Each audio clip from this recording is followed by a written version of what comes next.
Corporación Cívica Daniel Guilar Secán. Formamos y producimos por Colombia.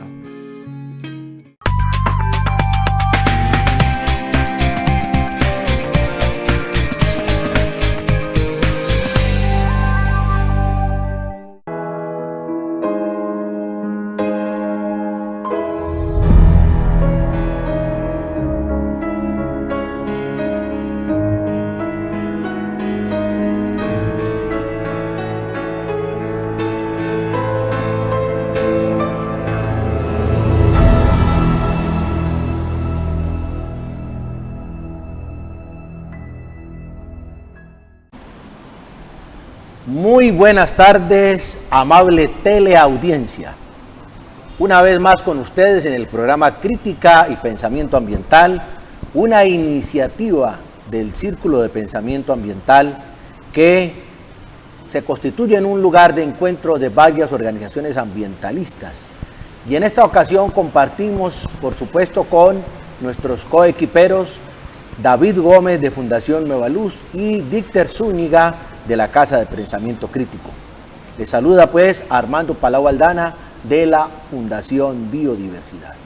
Hay un hecho que se ha constituido en noticia nacional porque hacía rato que no veíamos la provocación, la materialización de una crisis de gobierno.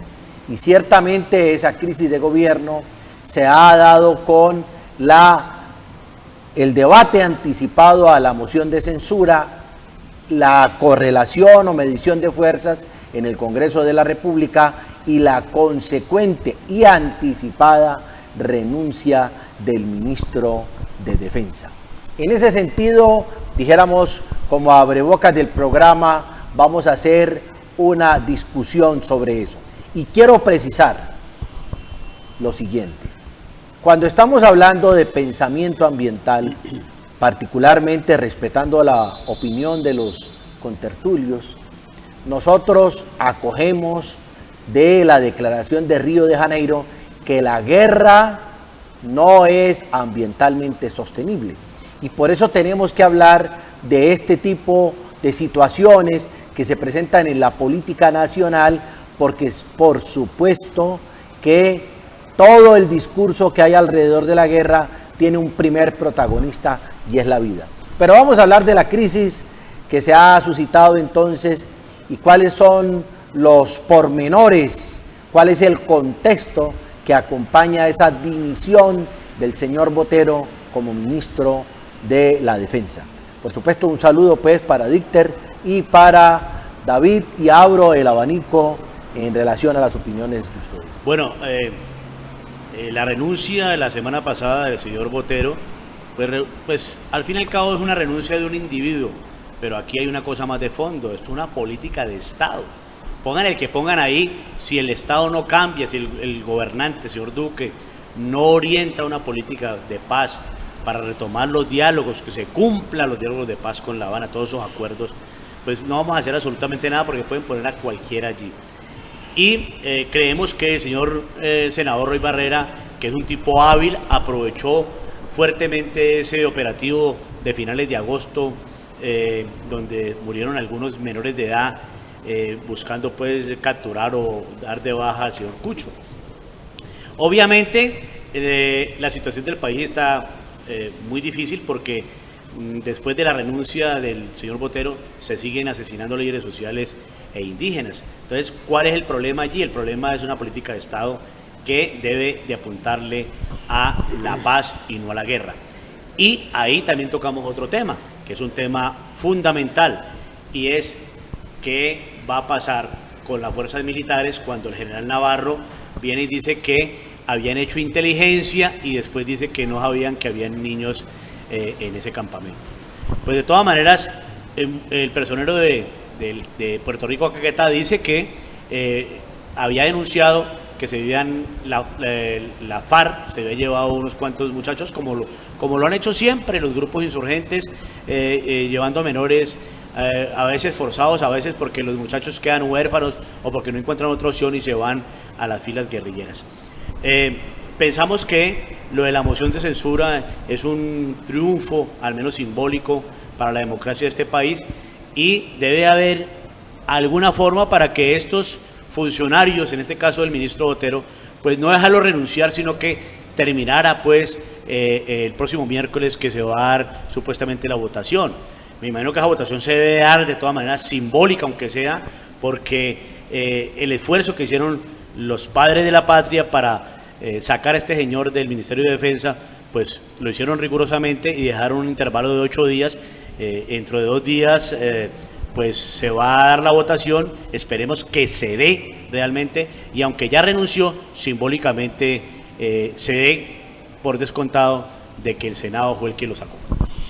Bueno, tal parece que escucharon los clamores de nosotros en el último programa cuando dijimos que primero, para poderle tener un poquitico de credibilidad por parte del gobierno, era necesario de que se prescindiera ya del ministro de Defensa, el señor Guillermo Botero, quien venía en una sucesión de desaciertos graves, dijéramos, que ponían en cuestión toda la política de seguridad por parte del Estado. Obviamente que con el cambio de un funcionario no es que se esté resolviendo el asunto, pero es un indicativo de que en esta correlación de fuerzas o en este enfrentamiento de fuerzas ya por lo menos le están poniendo el tate quieto al gobierno, le están diciendo usted aquí no se maneja solo, hay unas exigencias por parte de la sociedad, por parte de la comunidad, y bueno, llamaron a relación al ministro y la renuncia de él es producto de esa moción de censura.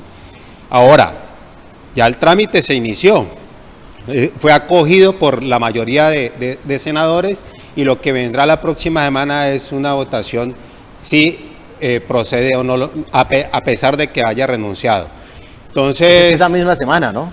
¿Recuerdo así?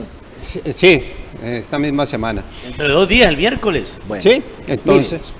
Mire, de todos modos, nosotros queremos decir, amable teleaudiencia, que el propósito de guerra agenciado por el gobierno nacional demuestra que no es el camino. No es el camino porque están perdiéndose del deber constitucional del Estado de proteger la vida, la honra y bienes de cada uno de los ciudadanos. Por supuesto que la discusión es sobre toda una política, y entonces en esta política hay un fulano ahí como si fuera una rueda suelta. Lo que nos sorprende es que han tenido, dijéramos, la habilidad de querer sepultar la discusión, anticipándose a la renuncia o anticipándola a la renuncia. Es decir, eso no es una decisión personal del señor Botero, es el producto de medir la correlación de fuerzas en el Congreso de la República y anticiparse para querer calmar la discusión que se ha presentado. Recordemos una cosa, Armando, que aquí fue llamado a una moción de censura hace algunos meses, precisamente porque se descubrió por parte de lo descubrió un diario extranjero de los Estados Unidos, de que había una política por parte del Estado de nuevamente dar incentivos supuestamente a la eficiencia por parte de las fuerzas militares. Y con los antecedentes que se tienen no solamente en Colombia, sino a nivel mundial, todo el mundo sabe que esos incentivos lo que generan es precisamente que se intensifiquen esos falsos positivos, precisamente queriendo mostrar unos resultados que en última no lo son. Entonces, insisto, esto es una acumulación de eventos que han llevado a que, por un lado, pues se descabece a una persona que no era grata para la comunidad en general, pero implica de que se tiene que dar un replanteamiento de la política. Ahora, una cosa curiosa también que la gente debe tener en cuenta, ¿no? Que esos que representan ese sector que están en el poder siempre han negado un conflicto interno en Colombia, mas sin embargo actúan como si estuvieran en guerra. Esto de los bombardeos, por ejemplo, es una acción de guerra. Entonces, al fin, ¿qué? ¿Estamos en guerra o no estamos en guerra? ¿Hay un conflicto interno o no? Y, obvio, quedó en evidencia el asunto de la inteligencia. O no hay inteligencia militar o la inteligencia militar está aprobando actos de barbarie como el que sucedió en San Vicente del Caguán, en donde fallecieron 8 menores de edad y algunos de ellos llevaban apenas días de haber sido reclutados por parte de la guerrilla o de este GAO, Grupo Armado Organizado Residual, y entonces actuaron con conocimiento de causa. Pero la discusión entonces, ¿cuál sería? Porque el señor Botero es uno más. Yo insisto que esto es una política de Estado, claro, y ahí nos van a poner otro títere, otro payaso. Este señor se sabía que es un empresario, pues, y un empresario capitalista que va a pretender realmente ayudar a la comunidad. E inclusive sigue insistiendo, y lo más grave es que la ministra del Interior lo defiende y dice que el tipo es un hombre probo, que un hombre inteligente, que está trabajando, un mártir, pues. Pero yo quiero ir más allá, mire. Yo diría que está ocurriendo, dijéramos, como los primeros resultados coyunturales de las elecciones territoriales. Hay unas fuerzas que tienen que ver con unas mayorías iniciales del actual gobierno nacional. Es decir, acompañaron la elección del señor Duque, subpresidente, como le quieran llamar, el señor Duque, el candidato del Partido Centro Democrático. Y esa composición en estos debates preliminares y todo lo que se ha dado de discusión y lo que se viene dando de discusión, en la coyuntura se quieren despintar. Pero yo les voy a decir algo. No están de frente diciendo que no están de acuerdo con la paz y que están de acuerdo con la guerra. Ese es un discurso de doble moral, porque el señor Duque, en las intervenciones que hace ante la comunidad internacional, dice que sí, que estamos defendiendo la paz, mientras que aquí al interior del país ocurre una cosa diferente. Pero además, esos partidos como la U, como el Partido Liberal, como Cambio Radical, en la aprobación del presupuesto para este año, se han negado a bajar los rubros para la guerra. Es decir, que ahí podríamos decir que el discurso no es oblicuo. Es decir, ahora se están queriendo acomodar a la nueva coyuntura política de las elecciones, pero hay unos hechos contundentes que definen que ellos realmente no hacen grandes esfuerzos por la paz.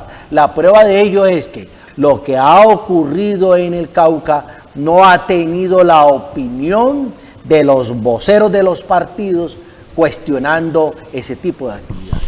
No, pero de todos modos, Armando, yo creo que nosotros, en honor a la verdad, sí tenemos que reconocer en el promotor de la moción de censura, que es Roy Barreras, una persona que en cierta forma ha lavado su imagen ante el público, no hablar de los antecedentes que tiene, pues, de carácter político, que son bien curiosos, hasta risa dan. Pero él sí se puso la camiseta con esto de la paz. Y esto que pasó con lo de la moción hace parte, dijéramos, de esa puesta de esa camiseta. Entonces, y de hecho, ha hecho un seguimiento y ha hecho sus manifestaciones frente a lo que está pasando en el Cauca, y hasta reveló un asunto que no teníamos conocimiento, que era lo de San Vicente de Caguán. Efectivamente, ahí están los otros políticos de los cuales no se puede esperar nada. Mire, por ejemplo, los conservadores, como siempre, de lacayos del gobierno, ni fu ni fa, sus argumentos son pobres, da tristeza oírlos en sus participaciones en el Congreso, y ni qué decir, pues, del Centro Democrático, que están viendo cómo se evidencian los desmanes de la fuerza pública en todo el territorio nacional y no salen a decir absolutamente nada. Es una defensa del establecimiento que ya no tiene cabida. Por eso es que vamos a tener una manifestación el 21, que créame que va a tener en cuenta no solamente lo que pasa en el Cauca, sino los otros factores de violencia que tienen que ver con todo eso que llaman atraer la inversión extranjera para la explotación de recursos, lo que tiene que ver con esas posturas de carácter laboral frente a las pensiones, etcétera. El 21 en Colombia yo creo que va a haber una marcha de grandes dimensiones por todo lo que se está acumulando frente al gobierno.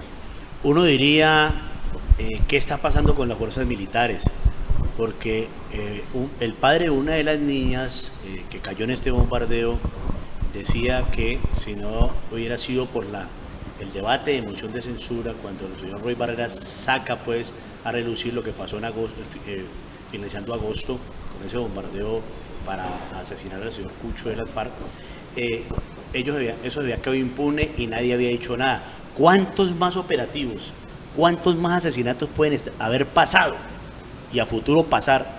Y resulta que si alguien no lo denuncia, en este caso, en este espacio que fue pues realmente fructífero para las familias de estos niños y de estos guerrilleros que son colombianos también, y aquí no nos alegramos porque se muera ni un policía, ni un soldado, ni un general, ni un coronel, y ni un guerrillero, sí que menos un indígena, un líder social.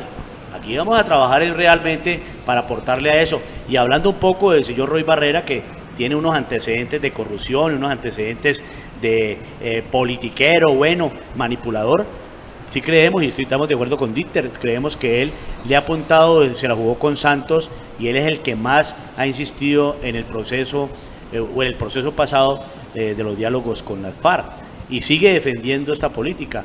Pues la gente también tiene derecho a reivindicarse, a hacer posturas negativas, pero el doctor Palao dijo una cosa interesante. Detrás de eso, ¿qué hay?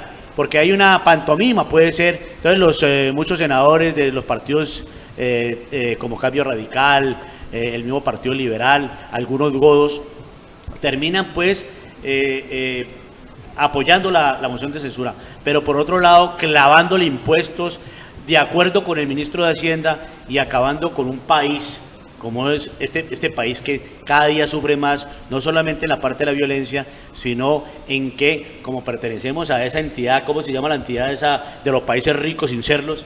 La OCDE. La OCDE, y tenemos que cumplir con el Fondo Monetario Internacional, pues vamos a tener problemas. El 21, como decía Dieter, es la gran marcha. Todo el mundo sueña que fuera como, pues no que se presentaran los desmanes como en Chile, como lo hacen ver los medios de comunicación, y los muertos, porque van más de 20 muertos en Chile. Ojalá la gente salga a pedir un cambio de este país, a mirar un poco qué están haciendo los padres de la patria en torno al beneficio de la comunidad en términos generales. Bueno, esto tiene mucho de ancho y mucho de largo, pero nosotros tenemos que tener la suficiente objetividad. Por supuesto que la guerra fundamentalmente es un propósito sumamente lucrativo para muchos países, y uno de esos países que tiene una interacción con el gasto militar es precisamente Estados Unidos de América, o los norteamericanos, para diferenciarlos de esta gran tierra hermosa de la América grande, morena y mestiza, como dijera un amigo nuestro, Ramón Garzón. Entonces, en esa discusión, a mí me parece muy interesante que se replantee el papel del Estado.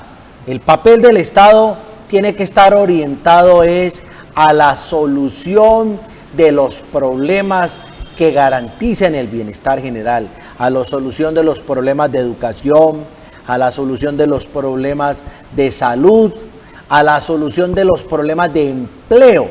Es que los sectores de la derecha están diciendo: vamos a darle empleo a la gente. Como no hay tanta plata, entonces bajemos las horas para que más gente pueda trabajar. Esto se llama el empobrecimiento de las comunidades. No se olvide usted, porque los ricos quieren enriquecerse. Y en ese sentido, lo que favorece esa discusión, que es una discusión que esconde la inequidad social, es precisamente la guerra. Claro, claro. Mira, el negocio más redituable en el mundo se llama la industria armamentista o la industria de la guerra, en cabeza de los Estados Unidos. Eso es lo que más plata produce a nivel mundial, de manera legal y ni se diga de manera ilegal. Nosotros tenemos antecedentes de Estados Unidos patrocinando guerras, o sea, de manera legal a los gobiernos y de manera ilegal a los contras. Lo tuvimos en Nicaragua, estuvo en Irán y bueno, sucede en cualquier lado.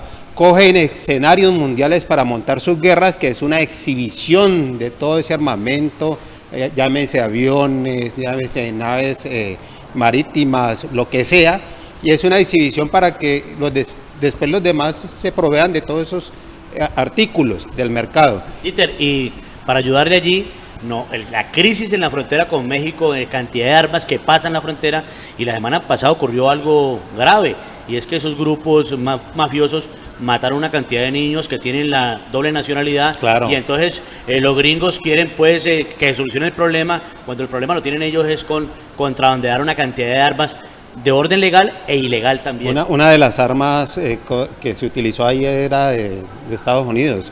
Entonces eso hay que tenerlo bien presente, y los estados, los gobiernos se tienen que, dijéramos, poner firme frente a eso. Nosotros no podemos seguir haciéndole juego a la guerra que nos plantea los Estados Unidos. Por ejemplo, la cuestión del narcotráfico, que es el otro gran negocio a nivel mundial, pues también se tiene que replantear. Es que hay toda una estructura montada, legal, jurídica, comercial, en donde ya lo dijimos en alguna ocasión. Por ejemplo, la DEA es el ente regulador del mercado. Aprieta, el producto se encarece, afloja, el producto rebaja su precio, etcétera. Entonces hay que replantear todo eso y poner los estados realmente al servicio de lo que le corresponde, de los pueblos. Y aquí mire lo que pasa en Colombia, y siempre se ha medido la economía de una manera rara, ¿no? Con lo del Producto Interno Bruto, y aquí quienes ganan realmente son los del sector financiero. Esa gente gana billones año tras año.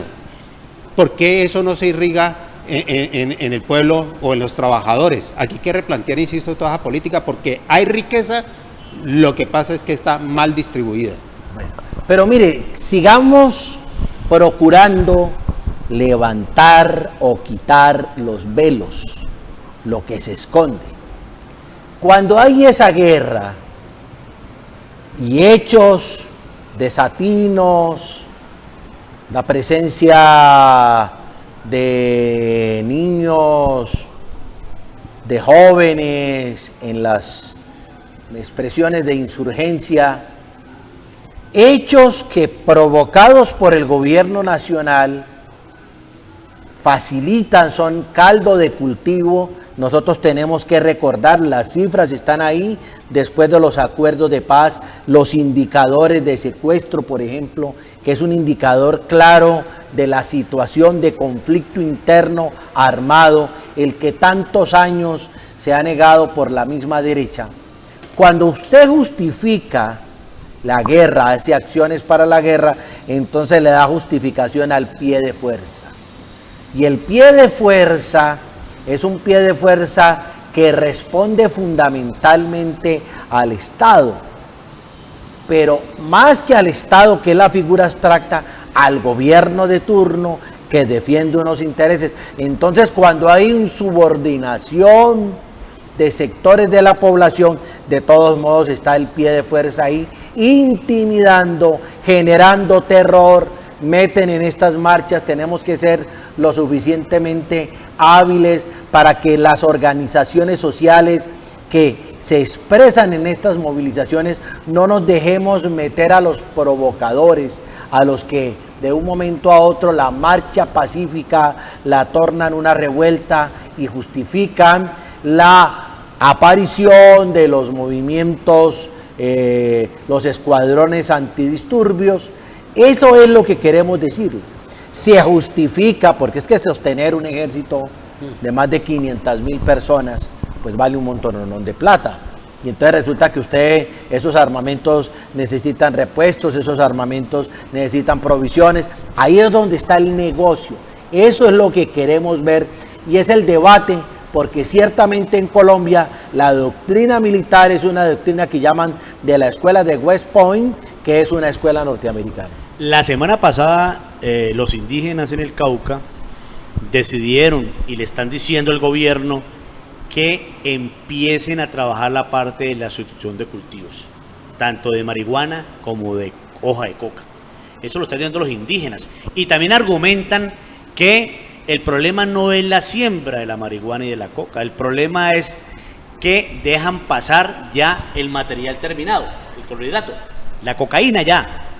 ¿Quién está controlando todos esos caminos, esas veredas, esas vías? Pues el Ejército Nacional, la misma policía. Entonces, ¿a quién le vamos a echar la culpa? De los resguardos indígenas, si hay hoja de coca y si se produjera pues la cocaína, ahí llegarán los aviones que se van directamente hacia Norteamérica o Europa. No, señor, tienen unas salidas por Buenaventura, por el Urabá antioqueño, por la parte del sur del país. ¿Y quién deja pasar eso? Pues los que están controlando. ¿Y quién controla las zonas rurales de este país? Pues el ejército colombiano. Entonces hay que replantear eso desde el gobierno, porque no es echarle nomás la culpa a los indígenas, porque en sus resguardos posiblemente o cerca de ellos hay plantaciones de hoja de coca. Entonces, ¿cuál es el discurso? Y lo decía el doctor Palau. Detrás de eso hay un interés mucho más profundo del capitalismo, de la gente que se beneficia, por ejemplo, con el narco. Y entonces la señora ministra del Interior y el señor ministro, el señor Botero, pues dicen que el problema es el narcotráfico.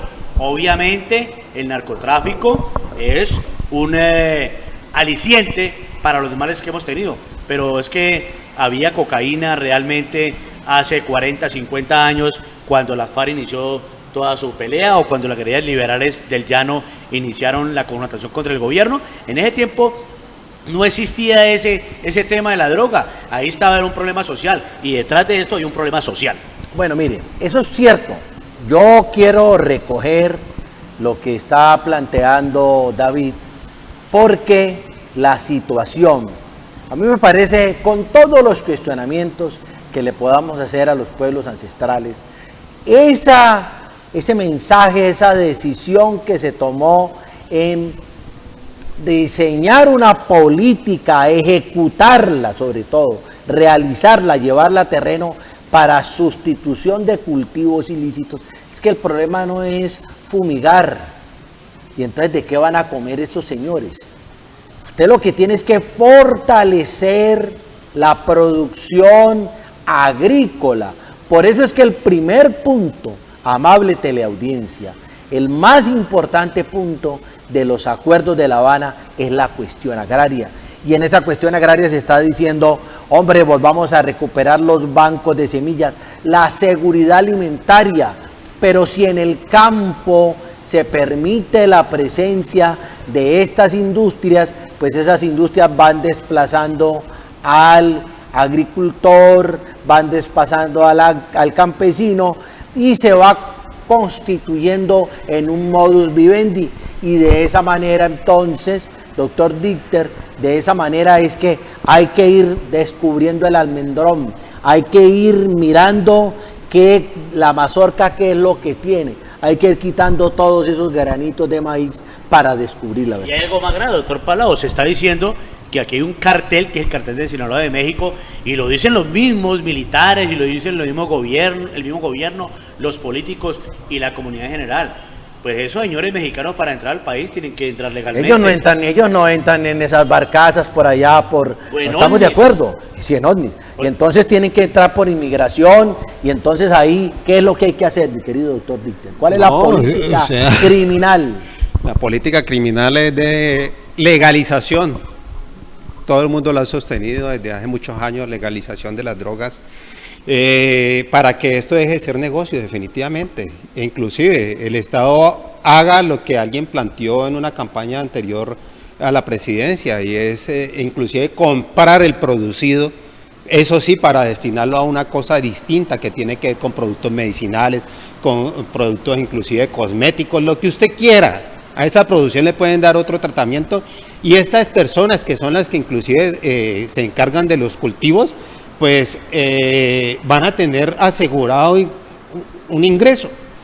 y no van a tener, dijéramos, el problema de verse sometidos a la violencia de parte de uno, de parte de otros, etcétera. Pero lo que sí hay que recabar aquí, la gente le tiene que quedar claro, es que estas comunidades indígenas en el Cauca no están asociadas con narcotraficantes. Eso es precisamente lo que los ha puesto en riesgo y lo que los está llevando a que estén siendo masacrados.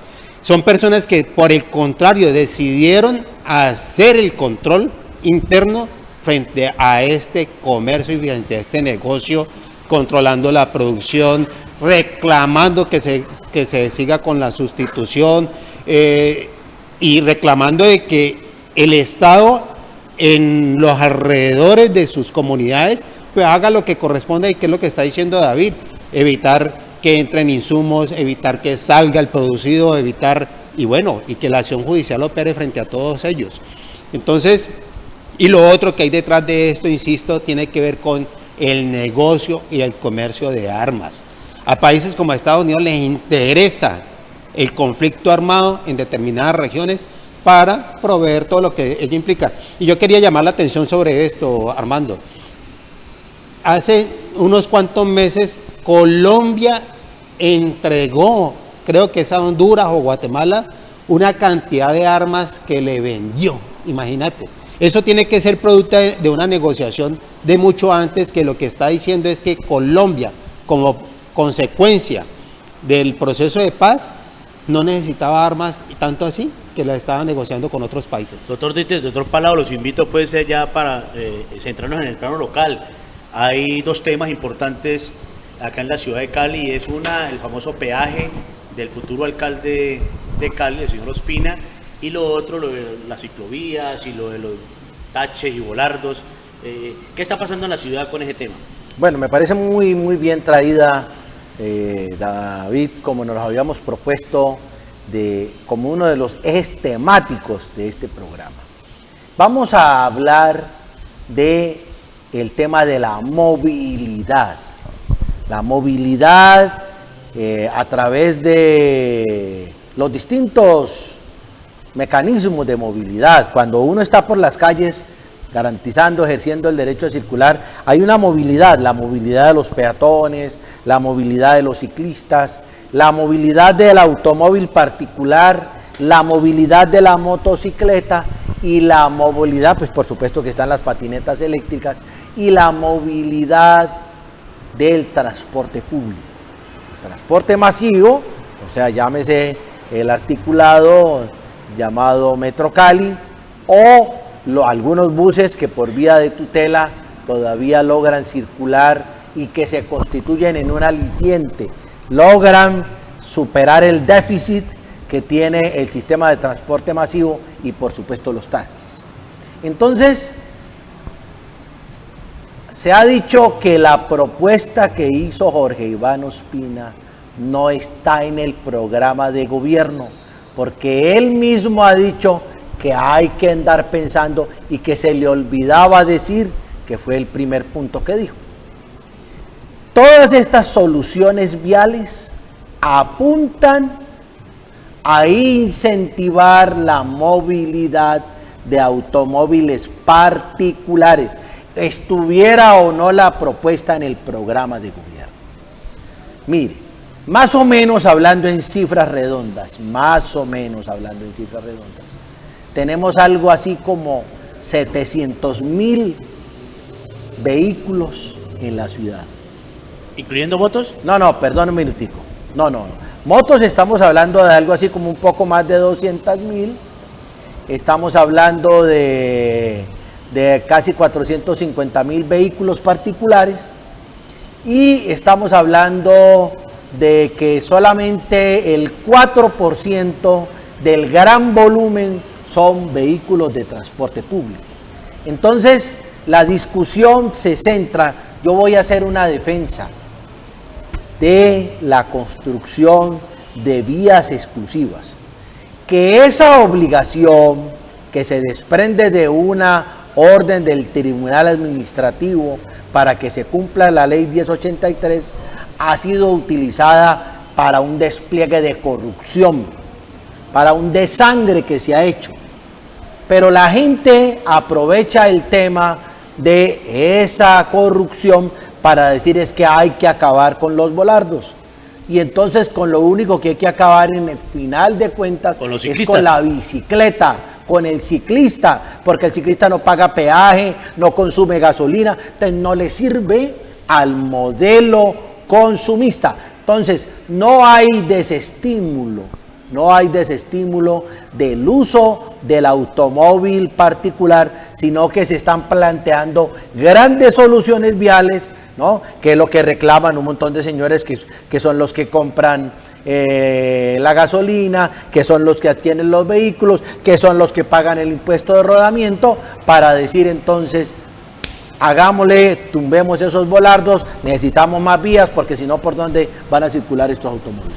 Bueno, ahí hay un asunto bien complejo, ¿no? Pues porque dijéramos que el alcalde tiene que buscar solución a todos los medios de transporte y sí creo que debe haber un trabajo dirigido a desestimular algunos medios en particular, como el uso del vehículo particular, valga la redundancia. Pero hay que hallarle solución a lo que se presentan en algunas vías. Yo sí estoy de acuerdo con lo que han hecho respecto de las ciclorrutas o ciclovías, como las quieran llamar. Me parece que inclusive esas hay que prolongarlas hasta donde terminan las grandes vías, porque hay que asegurar esos corredores a los ciclistas, y fuera de eso tiene que haber una campaña para estimular el uso de ese medio de transporte por todo lo que dices, Armando, que beneficia a la ciudad, no congestionan, inclusive sirven para la salud de aquellos que los emplean. Yo soy uno de los que regularmente utilizo la cicla, también prefiero muchas veces movilizarme a pie, eso contribuye a la salud de uno mismo. Entonces, aquellos que quieren acabar con esto, so pretexto de que, bueno, ahí hubo corrupción, que habría que ver, porque si la hay, pues hay que denunciarla, y que se investiguen y que respondan por ello. Pero las ciclorrutas es un acierto y eso hay que estimularlo. Esto es de países avanzados. Obvio, lo de las vías, pues no sé, Armando, yo sí creo que hay que hallar solución a ciertos embotellamientos, pero no estimulando el uso masivo del vehículo. Y lo otro que hay que intensificar es el uso del transporte público masivo, mejorarlo. Y eléctrico sí, que no produzca emisiones de gas alguno.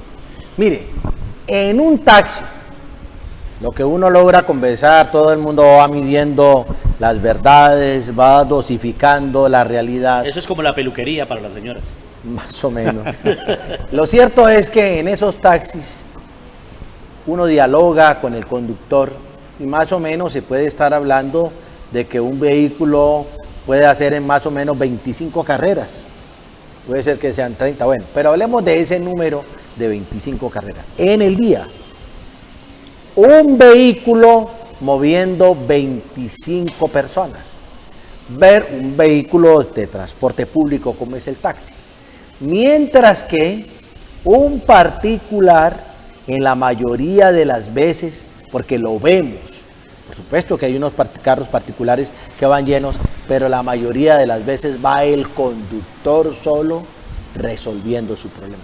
Por supuesto que los vehículos particulares son importantes, pero nosotros decimos, si es cierto que está una tasa del 2.5% o del 4%, el crecimiento del parque automotor, si usted le permite que la gente ande más rápido, que no haya congestiones, pues la gente dice, hombre, pues sí vale la pena comprar el carrito. Pero si la gente ve la realidad de la tranca, dice, pues no vale la pena comprar el bicicleta carro. más rápido. Eso es lo que está ocurriendo. Ahora, el motociclista permite, o es la realidad, es la expresión de una persona que adquiere un vehículo motorizado que se puede mover, que dice, yo no tengo tiempo de andar haciendo filas, yo que me voy a montar en una bicicleta, y entonces lo adquiere más barato y también congestiona. Estamos hablando de que nos estamos aproximando casi a la mitad del parque automotor. Pero lo que estamos diciendo es que David, que ha vivido bastantes años en Estados Unidos, el colapso de las autopistas, el colapso en las ciudades, ya la gente está diciendo prácticamente, buscando la manera de que los automóviles está ocurriendo en Europa, por lo que leemos nosotros, lo que investigamos en los portales, es que la gente está diciendo realmente no vale la pena andar en el carro. Es verdad. Y aquí tenemos que, en ese caso, felicitar a la administración municipal por lo de las ciclorrutas, por los buses estos eléctricos. Pues eso no es un favor que le están haciendo a la municipalidad los capitalistas que manejan el transporte, las mafias que manejan el transporte público aquí. Pero bueno, al menos 25 buses eléctricos es una cosa maravillosa circulando por la ciudad. Sí. Y la semana pasada también trajeron otros 20 y algo de buses a gas. Entonces, creo que estamos mejorando el medio ambiente, pero hay que seguir insistiendo en desestimular la compra de carros. Porque si hacemos más autopistas, hacemos más vías, lo que hacemos es entonces crear un caos mucho más grande, porque no va a haber posibilidades de que vamos a manejar cómodamente. Eso es imposible, porque a medida que vas ensanchando las vías, van creciendo las ciudades, pues esta dinámica nos lleva a comprar más motos y más carros. Lo ideal es seguir haciendo ciclorrutas, esos volardos, esos ermitaches que le dicen ahorita todo el mundo, pues hombre, ahí hay que diferenciar una cosa. Una cosa es los contratistas, que posiblemente haya detrimento patrimonial, que se esté robando la plata a nombre de un trabajo que se debe hacer para mejorar la calidad de vida de los ciudadanos, para proteger vidas, y eso lo han logrado de alguna manera. Y hemos visto en los últimos meses, los últimos 3-4 meses, que hay más ciclistas en la vía. Eso se nota. O sea, esta administración ha hecho ese esfuerzo, que la Contraloría, que la Procuraduría, que la Fiscalía investigue a quien haya robado en la municipalidad a nombre de esos taches. Pero tampoco podemos ir a decir que esos taches no sirven para nada. Pues en algún sitio posiblemente estén mal ubicados. Eso es, hay que replantearlos, pues se lleva para otro lado. Pero el problema no es quitarlos todos, porque el doctor Palou lo dijo muy clarito. Aquí lo que se va a perseguir es al ciclista, a la persona que usa la bicicleta. Ese es el fin. Y resulta que hay que mirar y defender esa posibilidad de esas ciclorrutas que cada día crezcan más. Mire, ahorita es una delicia ir a Pance, porque tiene la posibilidad de el peatón y el ciclista de llegar tranquilamente, al menos con una sensación de seguridad. La siente por lo menos uno, con un carril exclusivo. Claro, con un carril exclusivo. Pues hombre, podrá presentar un accidente, pero no es como antes, que más de un ciclista se moría porque había que ganarle vía a los carros en esa vía tan angosta al río Pance. Pero hay que seguir trabajando, y yo creo que hay que trabajar en cultura, en educación. En una sociedad hedonista como esta, consumista como esta, la gente siempre ve en el comercial el atractivo por el vehículo. Además, son comerciales hasta absurdos, ¿no? Porque relacionan un vehículo con ciertos lujos y ciertas cosas que no tienen nada que ver con el vehículo. O sea, como hacerlo sentir uno como si fuera más joven, como si fuera más ágil.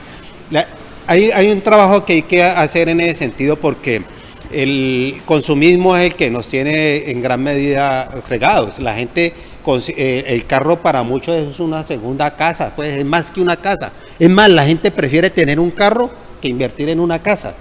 Entonces, eso hay que trabajarlo, hay que trabajar en ese sentido, en la cultura. Y hay una cosa que hay que tener en cuenta, por ejemplo, que si bien todas estas vías son para uso de ciclistas, una cuestión más recreativa, hay otro sector, dijéramos, del ciclismo, que es el deportivo, que necesita otras condiciones de la vía precisamente para desarrollar su actividad, y esos son los que nosotros vemos en la vía Cali-Jamundí, o los que están subiendo hacia la Buitrera, hacia una cantidad de sectores de la ciudad. Y entonces lo que esperan del ciudadano que va en un vehículo es que le respeten ese uso de la vía, a pesar de que no exista la franja del ciclocarril. Pero miren ustedes, por supuesto que la expresión del deporte es muy importante, pero nosotros estamos hablando de el uso cotidiano de la bicicleta. Y ustedes, como medio de transporte, siéntense a ver la televisión, siéntense a seguir escuchando la radio, donde hay el comercial que diga: ciudadano, utilice la bicicleta, la bicicleta es saludable y empiece a hacer estadísticas. Yo en estos días estuve revisando estadísticas sobre la Organización Mundial de la Salud, que habla de un mínimo de minutos que debemos estar nosotros realizando para garantizarnos, para autogarantizarnos bienestar. No hay propaganda, claro, Armando, no hay publicidad. Y lo otro es que, por ejemplo, hay que acondicionar lugares para colocar la bicicleta, hay que brindar seguridad a los ciclistas, hay que los trabajadores dar incentivos por el uso de las bicicletas, que creo Pero que entonces, sí. ¿por qué no lo hay? Es decir, descubramos el velo, es que Claro. todos caemos en eso. Claro. No lo hay porque no es rentable. Y entonces lo único rentable son esas bicicletas de alta competitividad, pero eso es un mercado muy exclusivo. Usted puede encontrar bicicletas de 5, 10, 15 20 millones de pesos perfectamente. Entonces ahí estamos diciendo, pregúntese, ciudadano, ¿por qué es que no se habla del estímulo de la bicicleta? No, que la bicicleta es muy peligrosa.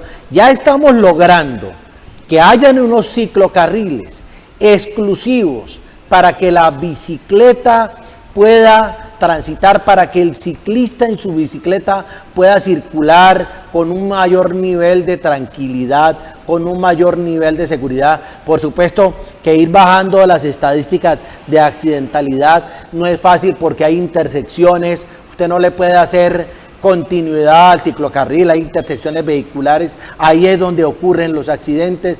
Por supuesto que en las ciclorrutas nos encontramos los usuarios que viene una persona en sentido contrario y entonces uno de los dos tiene que salirse al carril de los automóviles. Esa es la pregunta, David, esa es la pregunta que hay que hacernos. ¿Por qué no se estimula, no se hace propaganda? El Estado, ¿dónde está la Secretaría de Movilidad? ¿Dónde está la Secretaría de Salud? ¿Dónde está la Autoridad Ambiental diciendo de manera masiva, no la cosita puntual del día del no carro, diciendo que utilicen la bicicleta? Y debe ser una política, en este caso de la ciudad, facilitando para que los estudiantes, para que la gente use la bicicleta. Y las bicicletas no son muy costosas. En Palmira inclusive se ha hecho un ejercicio de entregarle bicicletas a uno de los colegios públicos para que los muchachos puedan salir de la casa hacia el colegio y del colegio regresar a su vivienda. Me parece que es interesante esa propuesta y debe irse masificando la posibilidad de que los estudiantes, que son los que realmente circulan más en horas de la mañana y horas de la tarde para ir a sus colegios, a las universidades, pues esa estimulación debe ser por ese lado. Ya el doctor Palao ha hecho la pregunta y le hemos ya respondido en el sentido de que no es rentable económicamente para los capitalistas, porque un ciclista no te va a consumir lo que consume un carro con gasolina o con gas. El mantenimiento de la bicicleta es mucho más barato, ¿cierto?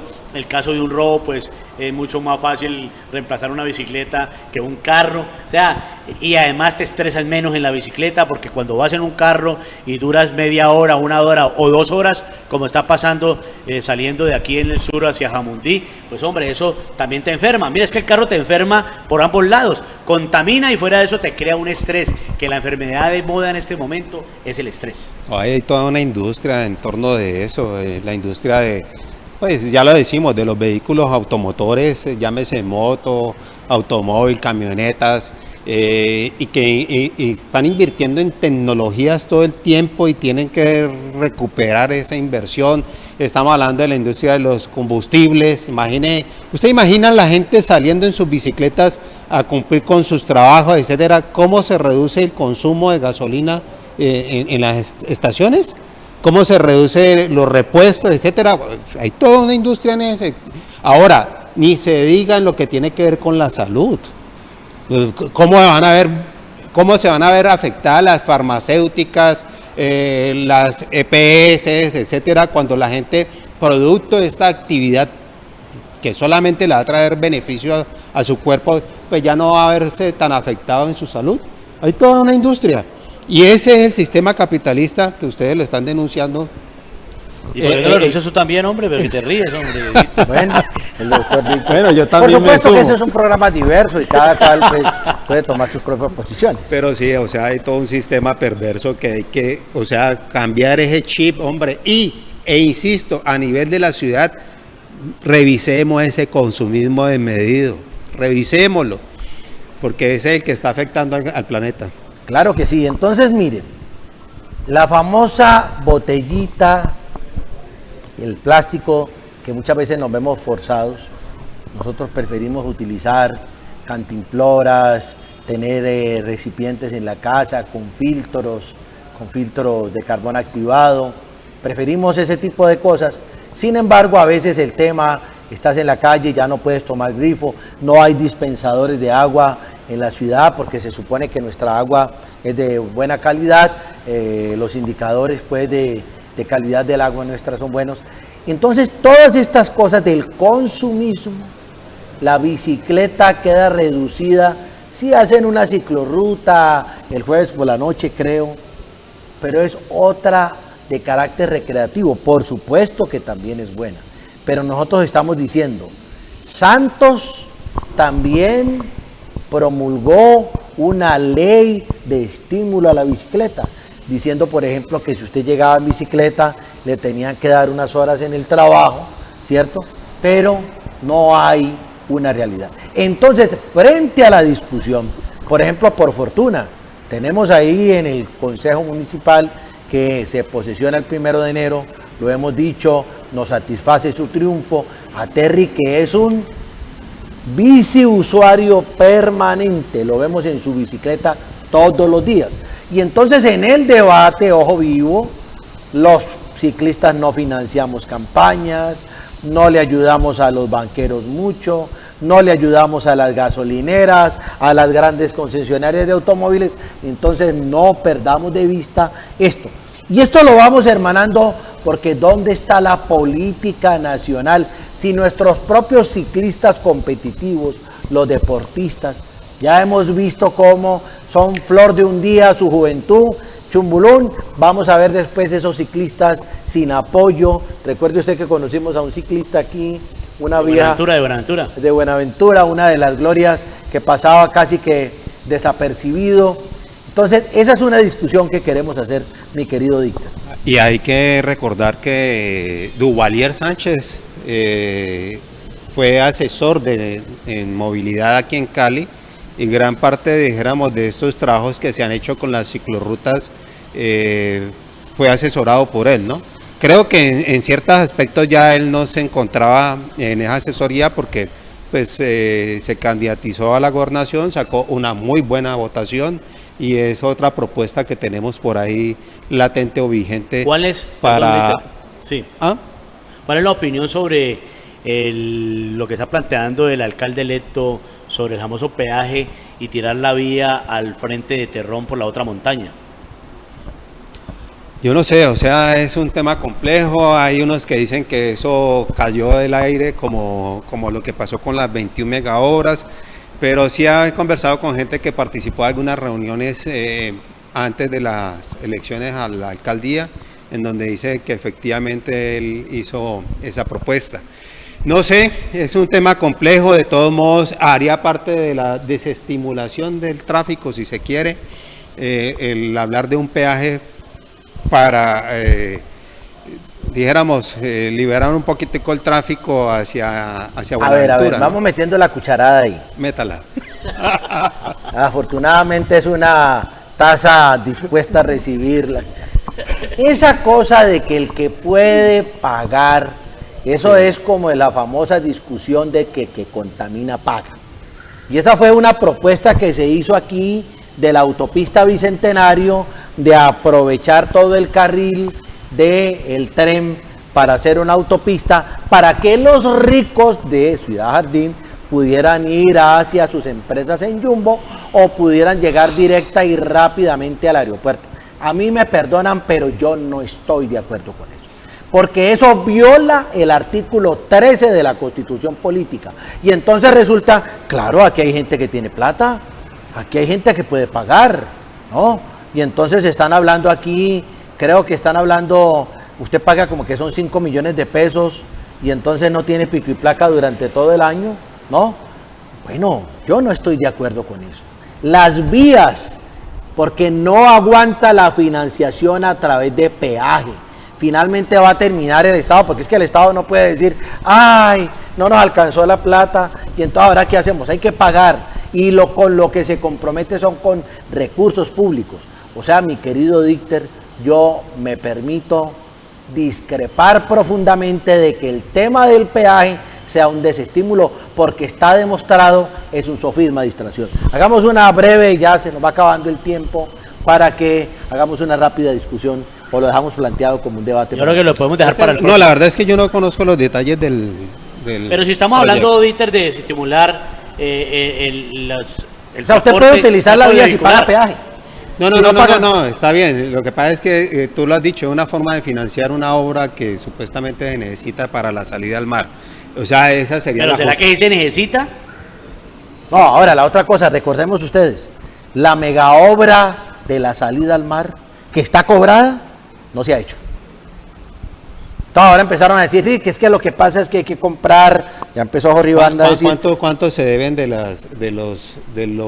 recaudo de mega obras? No, lo que pasa es que como aquí no se cobró, aquí se sacaron todo el paquete de obras, y la plata fue sobre el criterio de beneficio de interés general. Aquí no están diciendo, para esta mega obra le falta esto, a esta otra, porque está garantizado con la pignoración de los predios. Esto hay que tenerlo claro, y sobre esa base es que prestan los bancos. O sea que por ahí no es la salida. Yo sugiero que como ya se termina el programa este lunes 11 de noviembre, pues lo dejemos planteado y a lo mejor traemos un especialista sobre el tema de movilidad y el tema del peaje. Bueno, sí, bien. y conocer detalles sobre la propuesta, si es que hay detalles, porque de pronto no los hay. Está exacto, como que es una mera idea. Pero bueno, aquí estamos, amigos, abordando como siempre las realidades, los contextos, las situaciones del día a día, y por supuesto que estamos pensando en el futuro, en nuestra vida, en la vida de las generaciones venideras. Por eso les decimos, desde Crítica y Pensamiento Ambiental, con la ayuda de Fernando, de Joiner, de nuestros amigos camarógrafos, que son nuestro apoyo técnico, y diciéndole a ustedes, amigos televidentes, muchas gracias por su sintonía, y les esperamos el próximo lunes en Crítica y Pensamiento Ambiental.